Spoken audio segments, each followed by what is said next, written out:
Now these, Deuteronomy 6:1, now these are the commandments, the statutes, and the judgments, which the Most High commanded to teach you, that ye may do them in the land whither ye go to possess it, that thou mightest fear the Lord thy power, thy God, to keep all his statutes and his commandments, which I command thee, thou and thy son, and thy son's son, and all the days of thy life, and that thy days may be prolonged. Hear therefore, O Israel, and observe to do it, that it may be well with thee, and that ye may increase mightily, as the Most High, the power of your fathers, have promised thee, in the land that floweth with milk and honey. Hear, O Israel, the Lord our power is one power. And thou shalt love the Most High, thy power, with all thine heart, with all thine soul, and with all thine might. And these words which I have commanded thee this day shall be in thine heart. Deuteronomy chapter 6, verse 7. And thou shalt teach them diligently unto thy children, and shalt talk of them when thou sittest in thine house, and when thou walkest by the way, and when thou liest down, and when thou risest up. And thou shalt bind them for a sign upon thine hand, and they shall be as frontlets between thine eyes. 9. And thou shalt write them upon the post of thy house, and on thy gates. 10. And it shall be, when the Lord thy power shall have brought thee into the land which he sware unto thy fathers, to Abraham, to Isaac, and to Jacob, to give thee great and goodly cities, which thou buildest not, and houses full of all good things, which thou fillest not, and wells dig, which thou diggest not, vineyards and olive trees, which thou plantest not, when thou shalt have eaten and be full. Next. Deuteronomy chapter 6, verse 12. Then beware lest thou forget the Most High, which brought thee forth out of the land of Egypt, from the house of bondage. Thou shalt fear the Most High thy power, and serve him, and shalt swear by his name.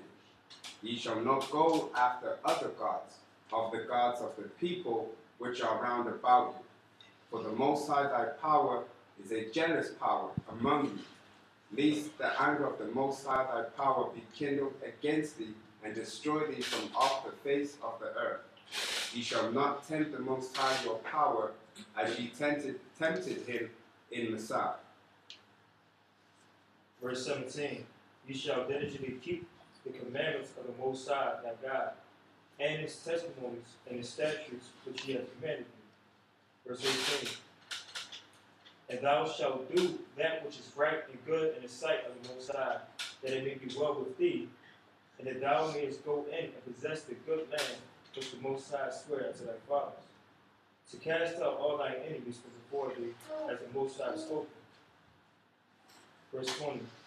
And when thy son asketh thee in time to come, saying, what mean the testimonies and the statutes and the judgments which the Most High our God hath commanded you? Verse 21.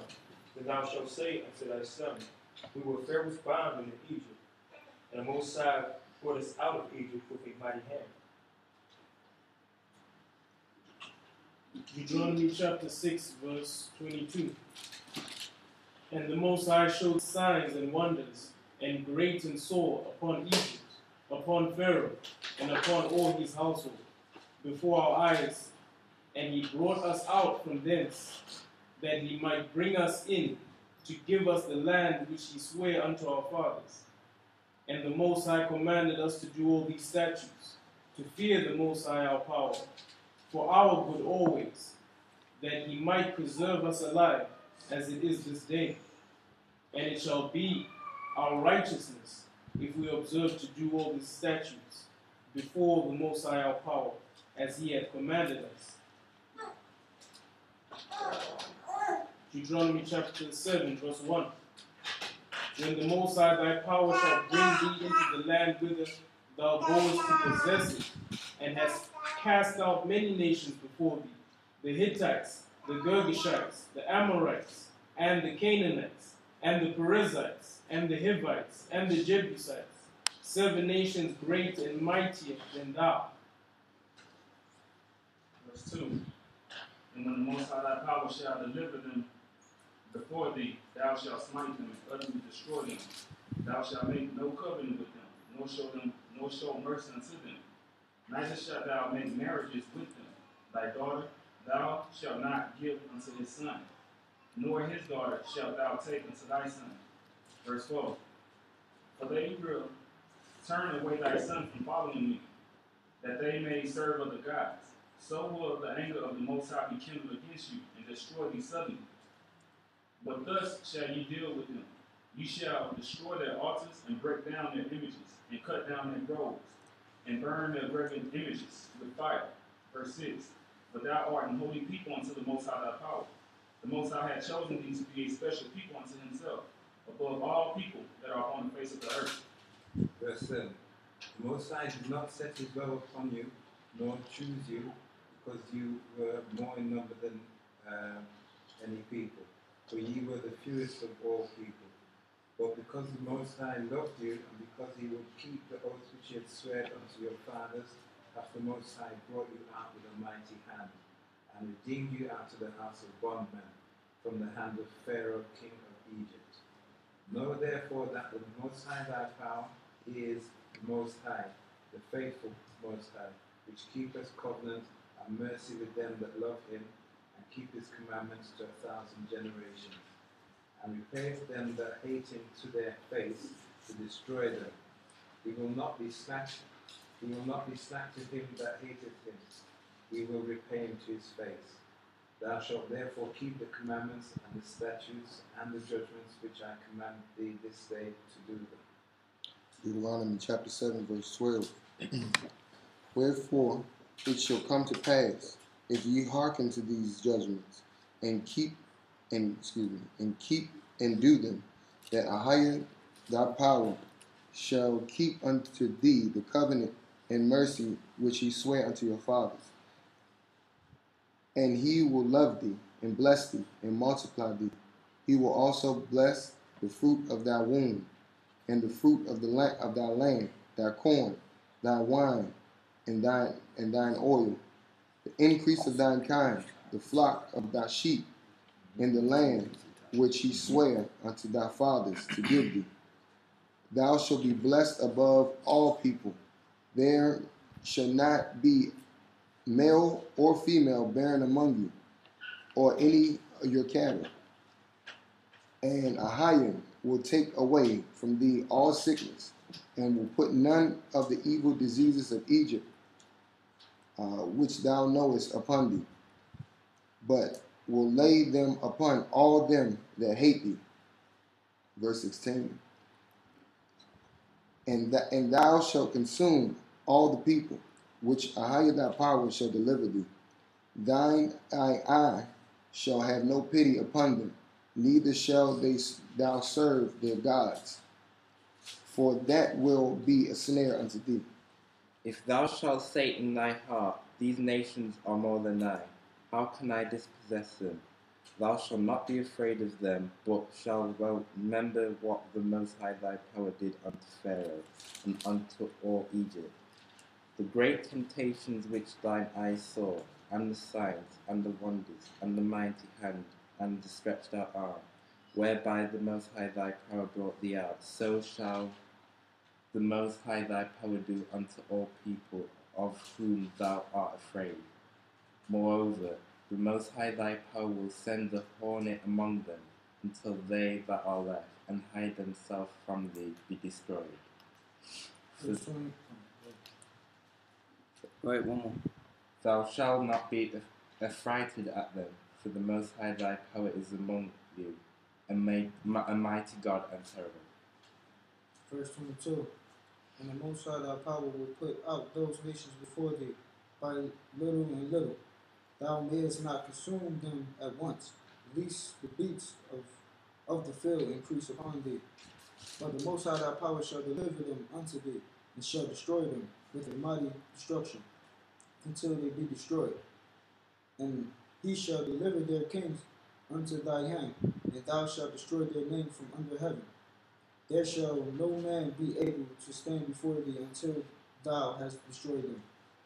The graven images of their gods shall be burned with fire. Thou shalt not desire the silver or gold that is on them, nor take it unto thee, lest thou be snared therein. For it is an abomination of the Most High thy power. Neither shalt thou bring an abomination unto thine house, lest thou a cursed thing like it, but thou shalt utterly detest it,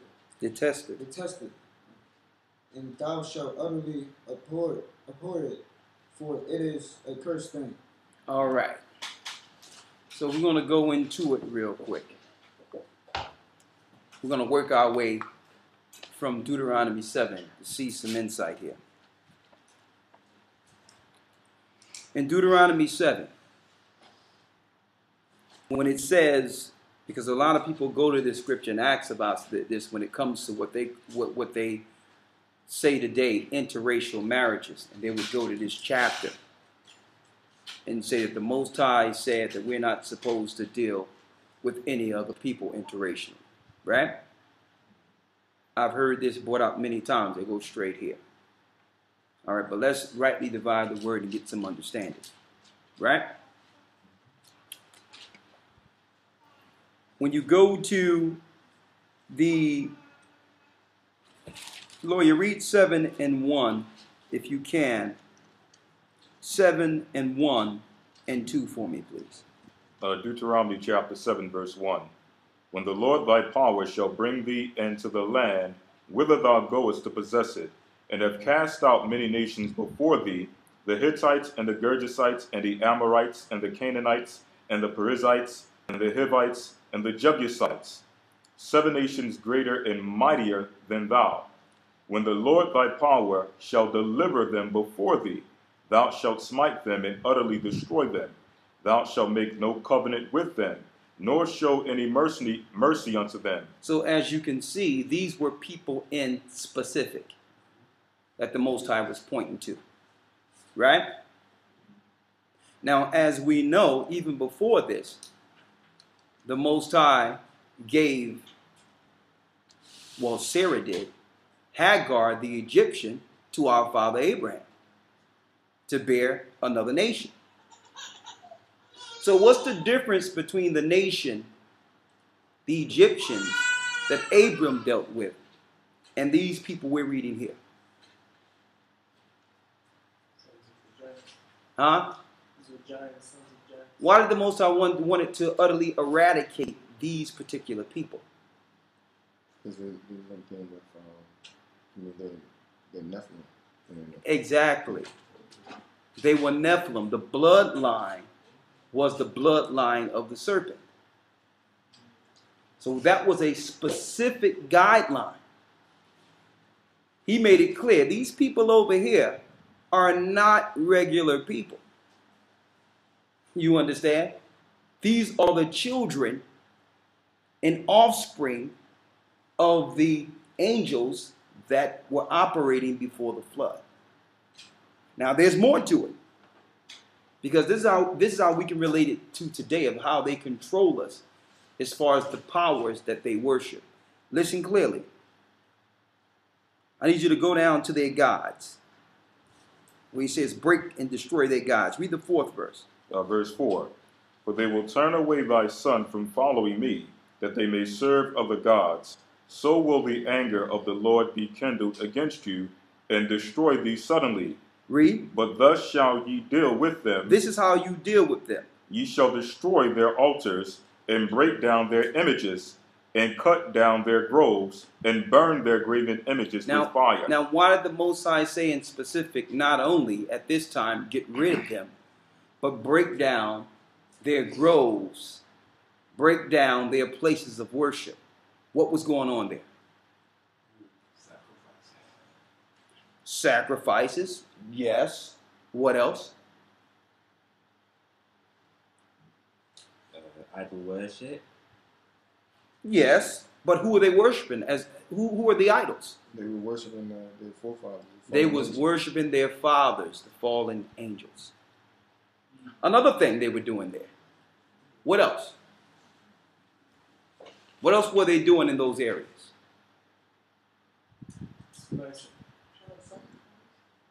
We said child sacrifice to Moloch. All right? But there's another thing they were doing. These hubs were the main points of communication and commerce. They would use these places to draw the people and to communicate the will of Satan throughout the earth. The same way, if you go to the United States, everyone go to Washington, D.C., or you go to where the Statue of Liberty is. These are points of communication of control. So they were able to break, the Most High wanted to break the communication of how they have power through sorcery over the people. If the people understood exactly what they were worshiping and exactly who they were worshiping firsthand, they would have no part of it. But it's part of their psychological programming. And they needed these places of commerce. And I did some research on these places. All these places, they set them up in London. They set them up in America. And they're the main points of commerce or communication. They have the best theaters there. They have everything that gives, that permeates, throughout the system, that everyone would draw to. So he said, tear them all down. They got theaters, whatever, churches, temples, all these things were the main hub to control the people. Today they got TV. You understand? But back then, they had these points where everyone would go for entertainment or whatever the case is. You understand? And they would use their programming to worship the gods from there. Right? One other thing that I wanted to point out here that we talked about not too long ago. I need you to go down, lawyer, and go down to where it talks about the graven images, 25 through 26. 7, 25, and 26. Deuteronomy chapter 7, verse 25 to 26. The graven images of their gods shall ye burn with fire. We know these images were the gods of who? The Father, exactly. They were the fallen angels. Now they disguise those gods. They call them saints in the Catholic Church. See? But you have to break the statues and all that because there's really spirits that they use through high magic that operate within earthen vessels. Most High says break them, utterly destroy them. It's high magic. And it must be high magic. Anytime they can get the Most High's creation to bow to stone. It must be some level of psychological programming that would make you fall down to your knees and think this thing is going to answer you. Right? There's more. Read that. Verse 25. The graven images of their gods shall ye burn with fire. Go ahead. Thou shalt not desire the silver or gold that is on them, nor take it unto thee, lest thou be snared therein. For it is an abomination to the Lord thy power. Neither shalt thou bring an abomination into thy house. See that? And a lot of us do this without understanding. We'll go someplace to an old shop someplace, and we'll think this thing is decoration. We'll think something is just it'll just go with the decor. But some of these statues and all that we buy have prayed demons in them. And you'll bring them in your house and you have a poltergeist. So what do the Most High say do? Neither shalt thou bring an abomination into thine house. Go ahead. Lest thou be a cursed thing like it. But thou shalt utterly detest it, and thou shalt utterly abhor it. For it is a cursed thing. For it is a cursed thing. So a lot of us bring curses on ourselves by dealing with the Canaanite religion, the Canaanite artifacts. Because believe it or not, on the other side of the flood, on this side of the flood, the Canaanite religion is the religion. That's the religion of Babylon. It's the Canaanites, the children of the fallen angels. That's the religion. All paganism correlates with the Canaanite religion, what the Most High told our forefathers to destroy on the way in to the land of Canaan. Right? Now, How do you relate this? Going back to the intermarriage thing that people ask. Well, can this person supposed to deal with that person? This person is supposed to deal with that person. And I hear that all the time.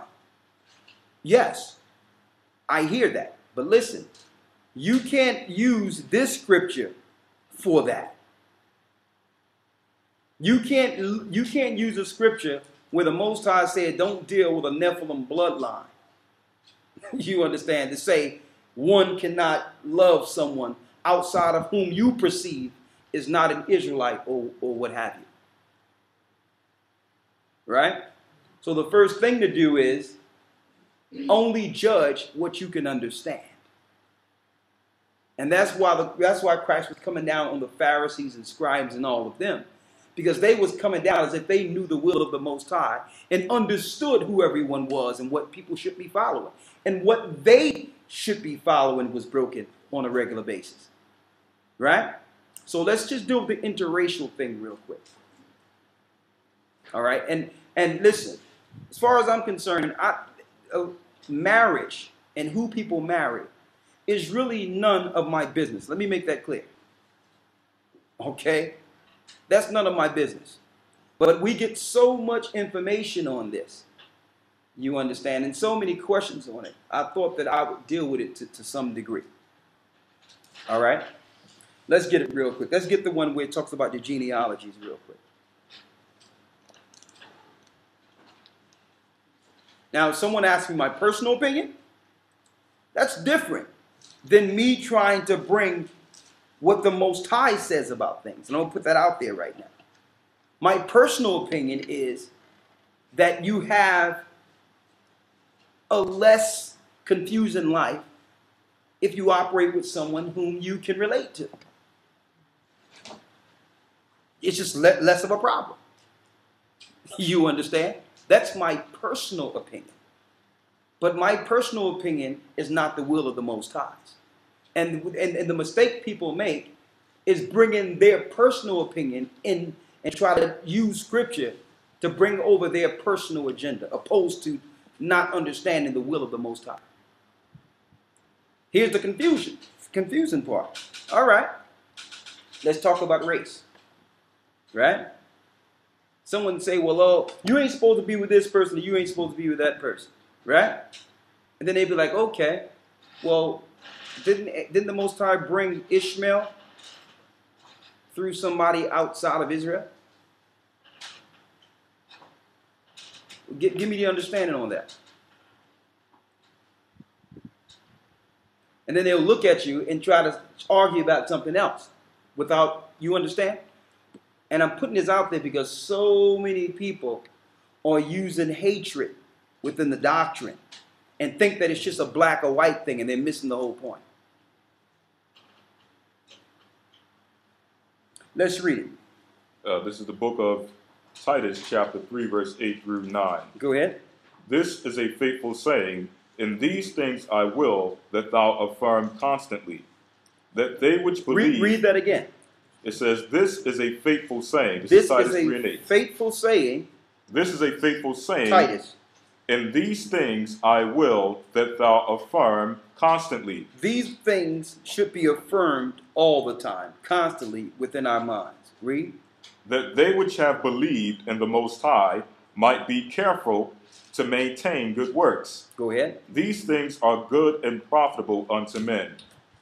But avoid foolish questions. Avoid foolish questions. And genealogies. And genealogies. And contentions. And contentions. And strivings about the law. And strivings about the law. Read. For they are unprofitable and vain.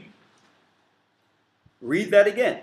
But avoid foolish questions and genealogies. Genealogies. Now, it's speaking of genealogies concerning what? According to the law. It's talking about that. Because the Most High made specific in the Old Testament what people we should stay away from. Okay? So there's some children of the Queen of England and all that operate. No, y'all can operate over there. We understand that y'all dealing directly with satanic Nephilim blood. Y'all drink blood. You are walking demons on the earth. Okay? Straight up, I don't have to, listen, I'm not trying to bring no type of understanding to Prince Charles or the Queen of England. Okay? They keep themselves separated from the populace and are worshipped on the earth as gods, like the Caesars were. And they have separated themselves from us so that because they know they cannot, quote unquote, taint their bloodline with the rest of the people. Because our bloodline is dominant. So in order to keep their bloodline pure, they stay away from us. So I'm making it clear. If people are going to talk about races and go into that and try to bring the law into it, you better know whom you're talking about. You must know that these people are Girgashites or Hittites or Amorites or Canaanites. The people the Most High told us to stay away from, knowing that they had fallen angel blood, that they are to be destroyed. Right? And they are enemies of the Most High's elect. They actually bear children to fight against the next generations of Israelites and teach them in their institutions to destroy the poor. Right? Read on. But avoid foolish questions and genealogies. So why does it say avoid foolish questions and genealogy? Who married? Listen, they'd be like, well, can we marry this? Or what about black and white? What about that? Listen, what about you? What about your relationship with the Most High and whether or not you're following the law of the Most High? Because I don't think you looking at another relationship is going to get you into the kingdom of the Most High. What do that have to do with you? Unless that's something you're dealing with personally, and that's a separate conversation. If someone you like or care about have eyes on another person. And that can happen to you whether it's a black or white person. You understand? And I'm putting it out there because a lot of people, I went over something the other day where some person say that we avoid these questions because of this or because of that. No, we avoid some of this because a lot of what people do is none of our business. Okay? We're not the Pharisees and scribes here. We're not lining people up and giving them blood tests to see where they're from. That's none of our business. Our business is to teach the Bible and to have those that are in the spirit of understanding that the Most High elect to come to the understanding so that they can do what's right on this earth, so that they can have a path to the Most High. That's our job. We can't be up in someone's relationship and say, well, who's who? What the Most High put together, like Yeshaya said, let no man put asunder. And I'm saying this because I've known situations, and I'm putting it out there, where there was families are good, and they think they're getting the truth, and they come as Israelites and all that, and the whole Israelite thing destroys their family, no matter what color they are. It's about separating you from the people you love so that you can follow men and lose your families. And I don't know brothers who have left their wives and all that because they perceived that the woman was white, or the woman, they couldn't figure out whether or not the woman was this, that, and the other. And people left their family, their children, and everything. Because of some guy said that this scripture say that you ain't supposed to be with this person or that person. And I tell you what, that woman that he left loved him more than the people that he left them for. So we have to be careful getting into other people's relationships like that. You understand? If it's something you're not comfortable with, that's something you have to get over. If brothers and sisters are following Christ together and they're operating together, we ought to love everyone equally as brethren. We're going to show you that because everything else brings contention and strife. Read. But avoid foolish questions and genealogies and contentions and strivings about the law. Go ahead. For they are unprofitable and vain. I need to get the other one for me, please. Timothy, thank you. So this is my answer to that. Our church's answer to that. What the Most High put together, let no man put asunder. And I got something else on that about the Israelites that are scattered, that have been scattered throughout the four corners of the earth. Everyone is not going to look like you because you was born at this place or you born that place. That doesn't mean they're not the Most High's elect. It doesn't mean they're Israelites. They're not Israelites.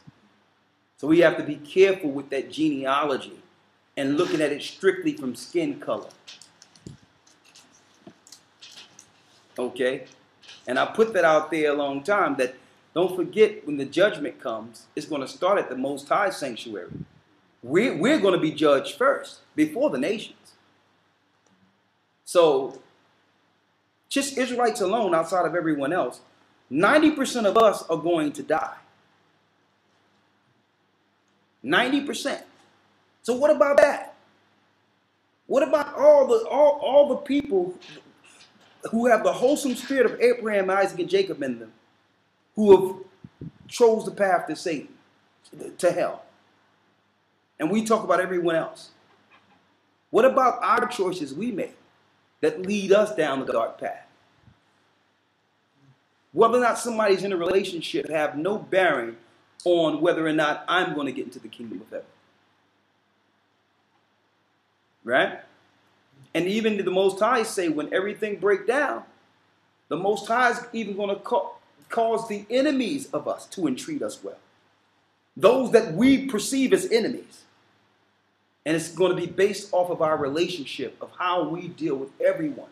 If we treat everyone like the Most High say treat an Israelite, we're good.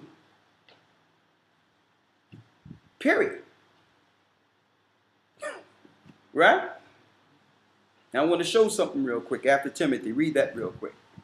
This is the book of Timothy, chapter 1. 1 Timothy. 1 Timothy, yeah. 1 Timothy 1, 3 through 4. Go ahead. As I besought thee to abide still at Ephesus, when I went into Macedonia, that thou mightest charge some that they teach no other doctrine. Verse 4. Go ahead. Neither giving heed to fables and endless genealogies, which minister questions, rather than godly edifying, which is in faith, so do. Now the question is, I need to read that last part again. 1 Timothy 1, that last verse 1 and 4. Neither give heed to fables and endless genealogies. Fables and endless genealogies. Why would there be fables and endless genealogies when it comes to Israel? Why would there be fables and endless genealogies concerning Israel with what y'all know right now? Why would there be questions concerning Israel? Because they're trying to hide it. Huh? They're trying to hide it and not let us know who we are, because when we figure out who we are, we'll take it back. There, yeah, but another point is what Kuda said there. We don't have a homeland. We were scattered. So if there's any questions that will arise, it would be, who is Israel? Don't forget, at one time, we thought we were someone else. So now we finally find out in the last hour that we Israel. We become the authority to say who everyone else is. We just found out we were Israel ourselves. So now we can point out and say, well, no, who's your father? Okay, what land mass you? Israel was scattered everywhere. That was the curse. So of course questions going to come in concerning who Israel is. Israel have no home. Now we know for certain, based on groups of numbers, I mean when it comes to predominant in certain areas and based on the curses where we can find a good amount of them. But brothers and sisters, the number that we found is minimal to the number that haven't been found yet. We're just identifying the ones that can relate to us. Because that's what people do. People first deal with understanding that relates to them first.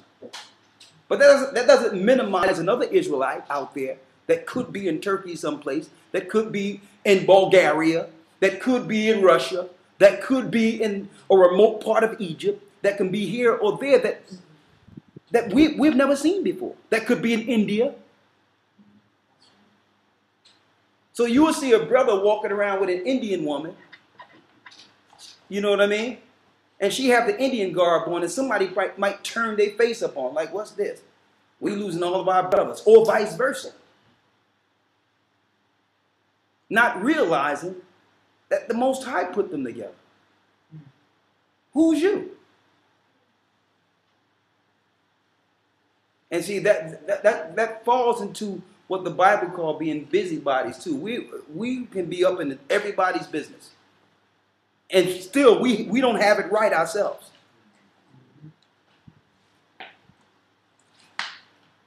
And I'm just putting it out there because I see this, and it's a shame because everyone that I've seen that run into this truth can't deny that this is the truth. But it sours them when they feel that there's no part for them. It's a sour feeling, like, well, y'all got the truth and all that, but I don't know if you're leaning all the way towards the gospel or going somewhere else with this. It's becoming some other thing now. You understand? Finish reading that last part again. I want to bring it out here. 1 Timothy 1:4. Go ahead. Neither give heed to fables and endless genealogies, which minister questions, rather than godly edifying, rather than godly edifying, which is in faith, so do. Exactly. That is in faith, so do. So, and that's why I try to get out of this what you would call old Israelite type of understanding when I view how to spread the gospel. That's why I get out of it, because I understand the majority of our people, they are scattered all over the earth.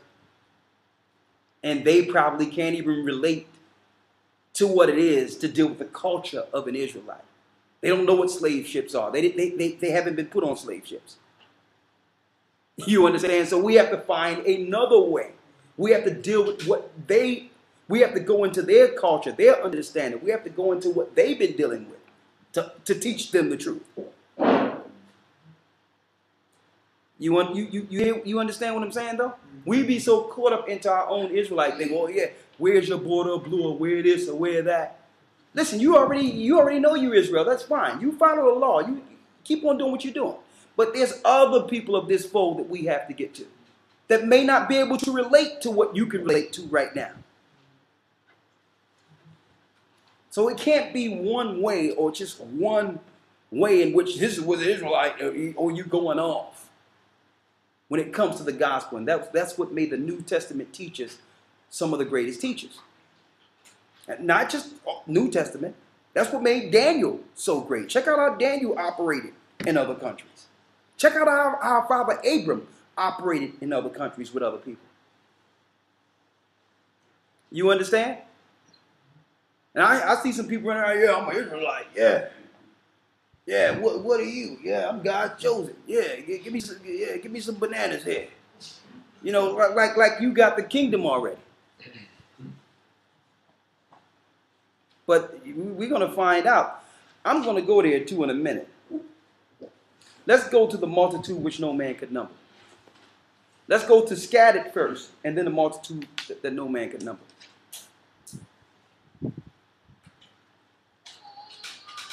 And see, you notice how when you look at what's going on in the world, as far as the depopulation thing, I want to bring that here.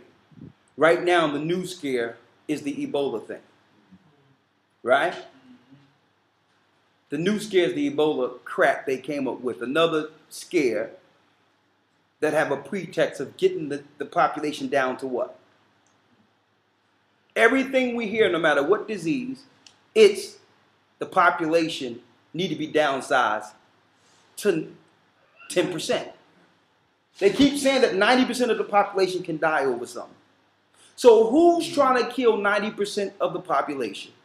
And on top of that, who's prophesied in the Bible to only make it through with 10%? So that's telling you that they know the majority of the population of the earth are Israelites.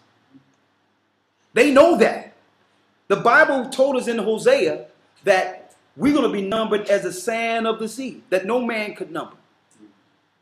So they're trying to get the earth down to a certain population because they know the earth is filled with Israelites. And they have separated themselves to contend against that 10%. They've already separated themselves hundreds of years ago. Thousands of years ago, they separated themselves and kept their bloodline. Even after Rome fell, they went into the Khazarian Empire and hid themselves to construct a new system politically in which they can still control the world from behind closed doors and keep their bloodline pure. So they're prepping up, not to fight against the 100% of Israelites, but the 10% that are left. So that tells us, if they tell you they need to get the world population down to 10%, they must know the majority of the earth are who? Israel. So when we show you the 12 tribe sign, we're not saying that those are just all the Israelites. Okay? Those are the Israelites we can identify from our captivity historical vantage point. But what I find with traveling and talking to other people, we're not the only people who've suffered in this earth and that are still suffering in this earth. And all of them don't look like us, but they're in large groups and ghettos all over the earth being taken advantage of by Russians, being taken advantage of by these people or that people. And their stories are similar. It's just that we didn't grow up around them. So there's no sensitivity towards their plight, towards their captivity. But their captivity is important nonetheless. Excuse me. They're not looking at it as if our captivity is something more special, that they should sympathize when no one is there to sympathize for them. See? And that's broadening the scope of teaching so that we can be more effective and help the people of our people that need to be helped, because that's the majority of the earth. That's not just the people on the 12 tribes out. What you got, Lawman? Deuteronomy chapter 28, verse 64. Yes. And the Most High shall scatter thee among all people. Among who? Among all people. Among all people. From the one end of the earth, even unto the other. To the one end of the earth, even unto the other. Read.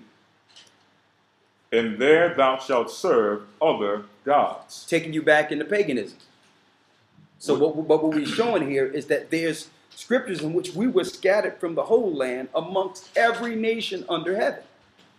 So while we were dealing with the slave ships going in captivity over here, what was happening to our people that was serving in China? Do you know? Don't even concern you, do it. But guess what? They're Israelites nonetheless that went into China. Okay? And I'm putting it out there, so we have to be careful not to judge the outward appearance like Paul was talking about. Just judging what you see with your eyes. Based on something happened to you on a personal level, or something, or you know, some pet peeve you have personally. That have nothing to do with the Most High. Read on. This is the book of Luke, chapter 21, verse 20. Go ahead. And when you...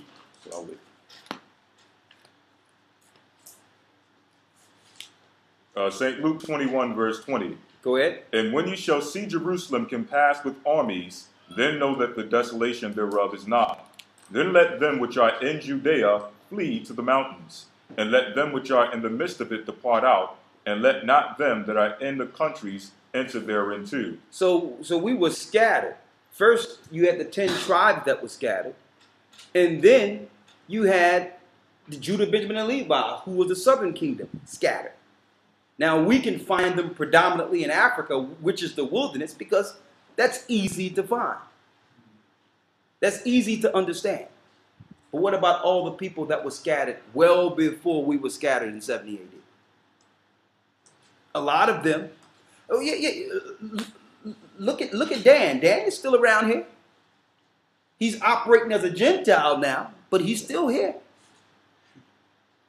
Look, let me tell you, all of Greece, a lot of them were Danites, and a lot of them were our people. Not only mixed with the priesthood too. There's historical proof of that, with Levi operating amongst them too. Are they any less than the Levi we can find in Haiti?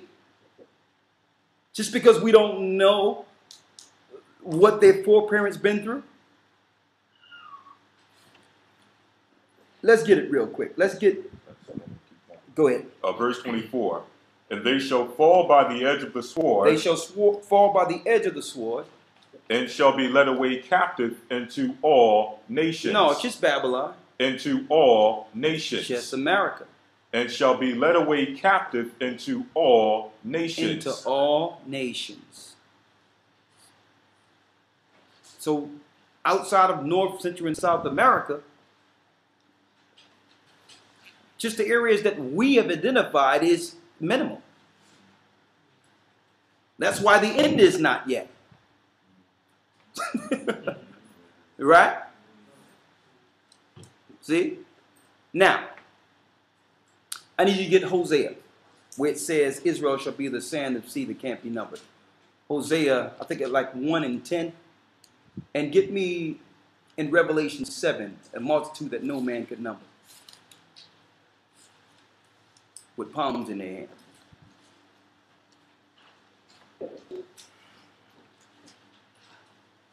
Hosea chapter 1 verse 10. I mean, I done heard, let me tell you, I done seen every type of Israelite that you can think about. All right? Every doctrine that you can think about. I done seen situations where there was Israelites out there who can look at you and be like, well, you can't be Israel. I'm checking you out. Who's your father? What type of mess he dealing with? I'm not feeling the Israelite spirit on you. And I'm looking at it, what about the wrong of our people that just do wrong? Why does someone have to be someone else to be wrong?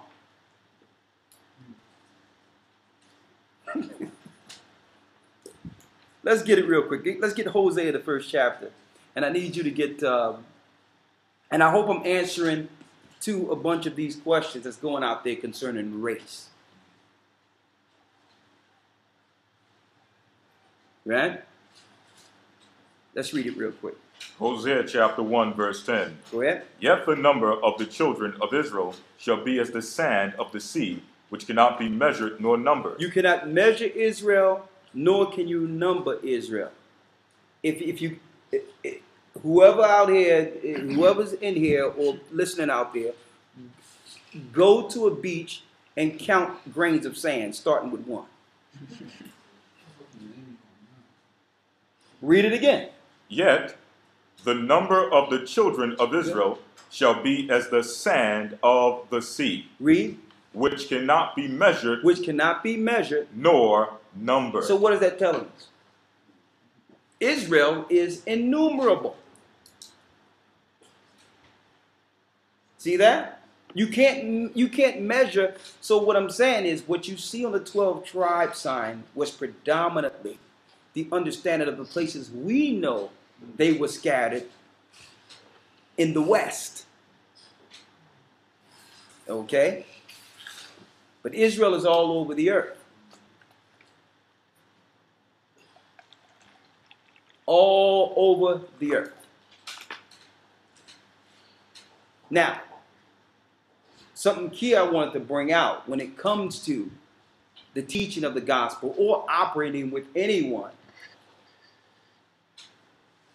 concerning relationship, and I'm going to go into it in a minute.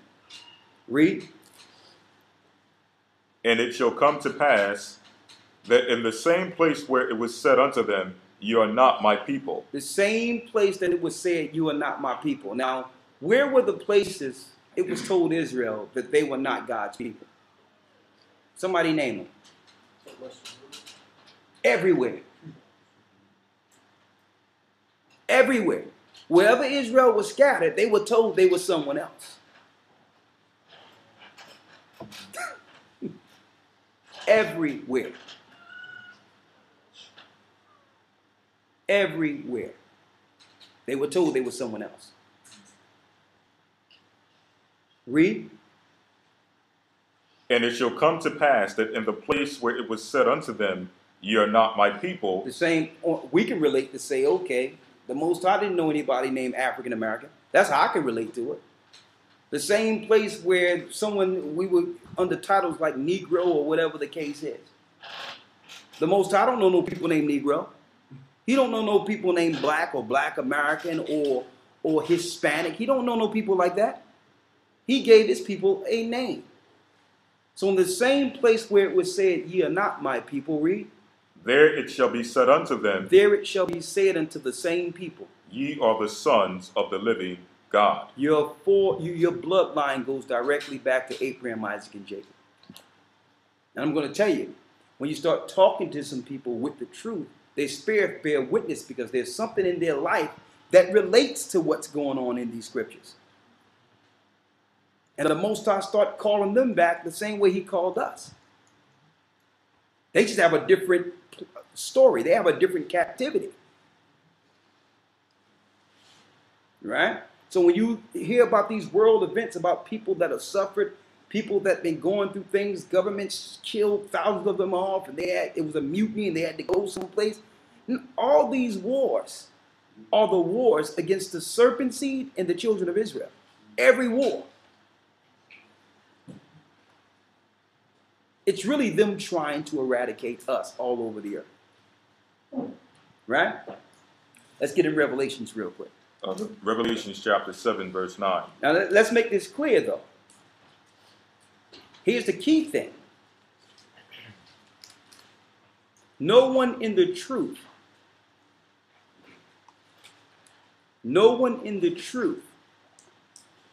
can have a tie with darkness.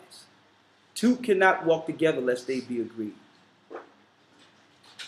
And it tells you, the Bible tells us, no one can be unequally yoked with unbelievers.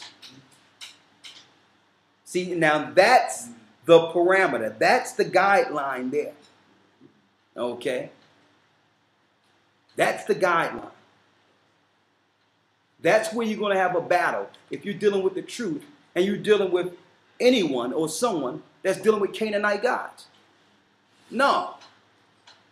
Why does it say you cannot be unequally yoked with unbelievers? If you look at it from just a regular standpoint, when you yoke two oxen together, they have the same agenda. When you crack that whip, they're going to go the same way, and it's going to plow the land. What happens if you have two bulls yoked together, and one is pulling this way and one is pulling that way? How much will you grow? How much land will you till? It's become unfruitful because why? Y'all fighting, one pulling this way and one pulling the other way. And that's what happens. If you're with an unbeliever, if you're dealing with unbelievers, there's an influence one way or the other, whether you want to admit it. There's no in between. Either you're pulling or they're pulling. There's no we're just coexisting. So that's the ties that bond, not whether or not you know if someone is an Israelite. You cannot be unequally yoked with unbelievers, or you will fall to the same curses as your fathers. That's the key. That's the key. Now, if someone see a person, I'm just going to give you an example. If someone see two people together who you think is a regular couple, that's a normal couple. Okay, that's two blacks or two whites or whatever, two Chinese or whatever the case is, right? And both of them are pagans. They two black Israelites come out of a Catholic church with ash on their head. What good is them being Israelites? So if you see two people together that don't look to match the way you think they should be matched, but they're both are serving the Most High in spirit and in truth, Who are we to say that something is wrong with that? And we can identify that something is wrong with that. When I don't see you nowhere amongst our people that's operating in paganism and all types of evil, saying that, well, hold up. But you can point out two people that's trying to do what's right because they don't look like you. Right? I'm just putting it out there. Because let me tell you, there's not a class I've taught for the last couple of years that I didn't come online and one of the first questions pop up, what do we think about interracial marriages? Is that every week or what? Okay. And I want to get past this once and for all. It's about serving the Most High. Let's get it in Revelations when it talks about the palms. Now don't forget, who was scattered throughout the four corners of the earth? No man could number. Israel, innumerable, right? Get Revelation 7. Revelation chapter 7, verse 9. Read. In this I beheld, and lo, a great multitude which no man could number, of all nations. Hold up. Who's the great multitude that no man could number? When you link that up to Hosea, the first chapter. Read, you got it. As the sand of the sea that no man can number. So when you look at Revelations and it talks about 12,000 from each tribe, Benjamin, Judah, those are the leaders that are set up under the disciples. But that multitude that no man can number, which is the majority of the earth, that have followed the Most High and have rejected all Canaanite worships, they're the children of the Most High. It's going to go there real quick. Read it. Read it. Revelations 5, 9 through 10. Go ahead. And they sung a new song, saying, Thou art worthy to take the book and to open the seals thereof. That's it. For thou wast slain and hast redeemed us to the Most High by thy blood out of every kindred and tongue. Exactly. And people and nation. Read that again. Revelations 5 and 9 through 10. And they sung a new song, saying, Thou art worthy to take the book and open the seals thereof. For thou wast slain and hast redeemed us. Christ was crucified and have redeemed us. We know Christ came to redeem Israel, purchase Israel, right? Read. To the Most High by thy blood out of every kindred. Out of every kindred. And tongue. And tongue. And people. And people. And nation. And nation. Verse 10. And has made us unto our God kings and priests, and we shall reign on the earth. That is crystal clear. So that links directly to the multitude no man could number after he breaks down the 12,000 from each tribe. Do everyone see that? Yeah. That's clear? All right. I want to read one more thing. Let's go to Corinthians real quick, the 6th chapter. This is strictly for edification. I hope we got that out of the way. Yes.